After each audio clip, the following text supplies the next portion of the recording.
day and welcome to Alena Media TV. We are broadcasting from Toronto, Canada. I am Elsa Abraham, and in today's episode we are bringing you African news. Now here is our headlines. Sudan, 6 killed on Ethiopian border. Sudan presents new conditions for rejoining Ethiopia dam talks. Ethiopia warns Sudan of retaliation amid border clashes. And the last but not the least, Sudan blames Ethiopia for civilian deaths amid fears of conflict. Let's go for a quick break. When we come back, we'll get our news in details.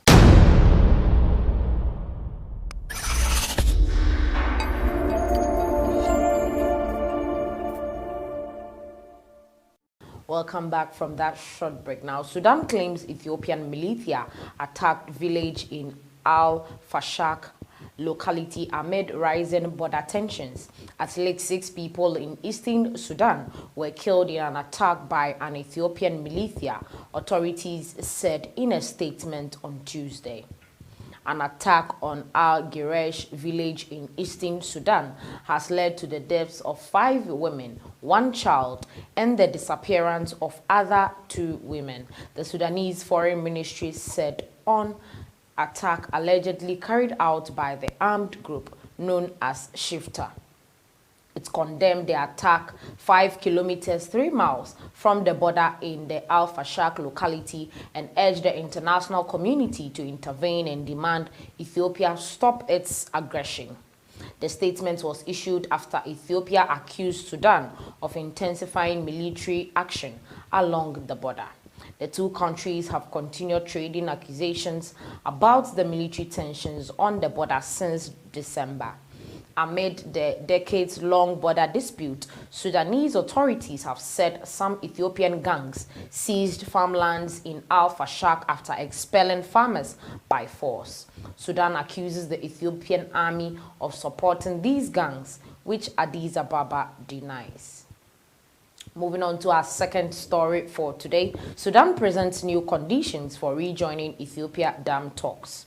Sudanese Foreign Minister Ahmad Gada Eden Ismail confirmed that the new conditions for returning to the Renaissance Dam negotiations to conduct meaningful talks on the issue were presented to the state of South Africa, given that South Africa presides over the current session of the African Union Assembly.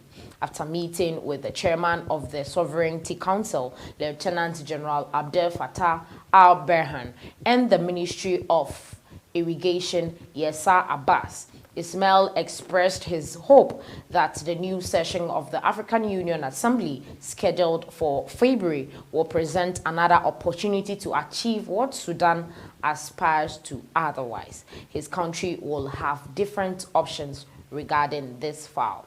Sudanese Irrigation Minister Yasser Abbas stressed that Sudan's position is based on the necessity of giving the African Union the role of a facilitator via its appointed experts. He pointed out that the negotiations conducted in the last period were not effective because they were taking place directly between the 2 concerned countries whose positions diverged from the beginning. He also stated that Sudan welcomes the initial draft agreement prepared by the experts, demanding a clear reference for the next step by suggesting that the involved states can make their observations on the draft in bilateral meetings with experts so they can prepare the second draft. The Minister of International Relations and Cooperation in South Africa, Naledi Pandor, announced that the file of the Grand Ethiopian Renaissance Dam negotiation will be submitted to the President of South Africa, who chairs the current session of the African Union Assembly. So Ethiopia is building a 5 billion dam near the border with Sudan. It says will provide the country with much needed electricity and economic regeneration. Egypt believes it will restrict its access to the Nile waters. Egypt is almost entirely dependent on Nile water, receiving around 55.5 million cubic meters a year from the river, and believes that failing the dam will affect the water it needs for drinking, agriculture, and electricity. Cairo wants Ethiopia to guarantee Egypt will receive 40 billion cubic meters or more of water from the Nile. Ethiopian Irrigation Minister Seleshi Bekele said Egypt has abandoned this demand, but Egypt insists it hasn't and issued a statement to this effect. There is also an unresolved issue over how fast the dam will be filled, with Egypt fearing it is filled too quickly, it could affect the electricity generated by the Aswan High Dam. Moving on to our third story for today, Ethiopia warns Sudan of retaliation amid border clashes. Ethiopia's foreign ministry yesterday warned Sudan of retaliation after border clashes were reported in the country's northern Tigray region. Addis Ababa's silence against border escalation is not out of fear, the ministry's spokesperson, Dina Mufti, said in a statement accusing the Sudanese army of taking advantage of Ethiopia's preoccupation with the Tigray clashes while deeply penetrating into the region. Once again, Addis Ababa insists on staying calm, he stressed. Mufti reiterated that his government was open to dialogue to resolve the border disputes with Sudan. The Sudanese army has recently succeeded in recovering agricultural lands that Ethiopia forces and militias had seized by the force of arms over the past 26 years. And now to our last story for today. Sudan blames Ethiopia for civilian deaths amid fears of new conflict. Relations between the two governments, which both field substantial armed forces, are rapidly worsening. Sudan says government-backed Ethiopian military men have killed 5 women and a child during a raid just inside its territory, further fueling tensions in the border region.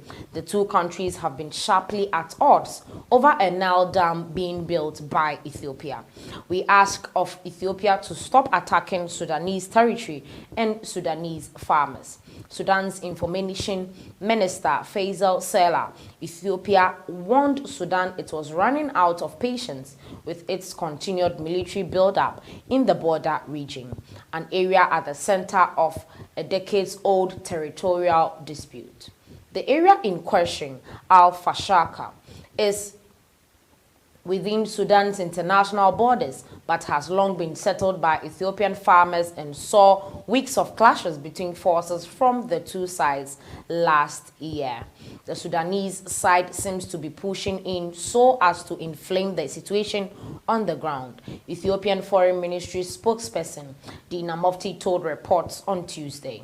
Is Ethiopia going to start a war? Well, we are saying let's work on diplomacy. On the same day, Sudan's foreign ministry strongly condemned the militia raid in its eastern breadbasket Kadaref region and called on the international community to work at it. It's blamed the raid on the Al-Shafta militia, an outfit that's widely believed to enjoy the informal backing of the Ethiopian military. 2 Sudanese women were also missing following the Monday raid, the government said. The raid was the latest in a series of violent incidents in recent weeks in the border region. Sudanese troops have moved to retake border areas along held by Ethiopia and defended by government-linked militias, who also allegedly operate smuggling rings. The fighting in Ethiopia's Tigray region has forced at least 50,000 of its residents to flee their homes and seek refuge in Sudan. Ethiopia has accused the Sudanese military of infiltrating its territory, saying Sudan was seeking to take advantage of the conflict against separatist rebels in Tigray. Sudan's information minister Faisal Sela denied the Ethiopian charges. We fear that these comments contain a hostile position towards Sudan, Mr. Sela told the press. We ask of Ethiopia to stop attacking Sudanese territory and Sudanese farmers. He also told reporters late on Tuesday that a joint committee set up last month to resolve differences over the border has so far failed to make any progress. Sudan and Ethiopia have long had problems along their porous border, whose demarcation was determined in agreements reached early in the last century. The two countries are bound by close cultural ties, but in various conflicts since the 1950s, both sides have supported rebel groups fighting the other's government. The latest round of tension on the border, however, comes at a critical time in relations. Sudan is seething over Ethiopia's recent announcement that it would go ahead with a second filling of the water reservoir behind the Grand Ethiopian Renaissance Dam, or the GERD, starting this summer. According to Addis Ababa, this will happen regardless of whether an arrangement on the operation of the dam was reached with downstream Sudan and Egypt. Ethiopia began the initial filling of the dam last summer without giving prior notice to either Egypt or Sudan. The nearly completed hydroelectric dam, Africa's largest, is built fewer than 20 kilometers from the border with Sudan, and on completion is expected to generate 6,000 megawatts of power. For Sudan, the absence of coordination on the operation of the dam could potentially spell disaster for its eastern region through flooding and the disbandment of its own hydroelectric dams on the Nile. For Egypt, the dam could mean a significant reduction in its vital share of the Nile waters, something Cairo warns it will not tolerate. Both Sudan and Egypt have been trying to persuade Ethiopia to enter a legally binding deal on the operation of the dam, as well as agree on mechanisms for resolving future disputes. Ethiopia favors recommendations rather than a binding deal. The latest round of negotiations on the dam collapsed earlier this week when Sudan insisted that experts from the African Union be given a greater role in drafting an agreement. Ethiopia and Egypt rejected a suggestion insisting the three nations must maintain ownership of the negotiation process. This is where we end today's episode of African News. Please like, share, comment, let us know your thoughts on this particular episode. Thanks for watching.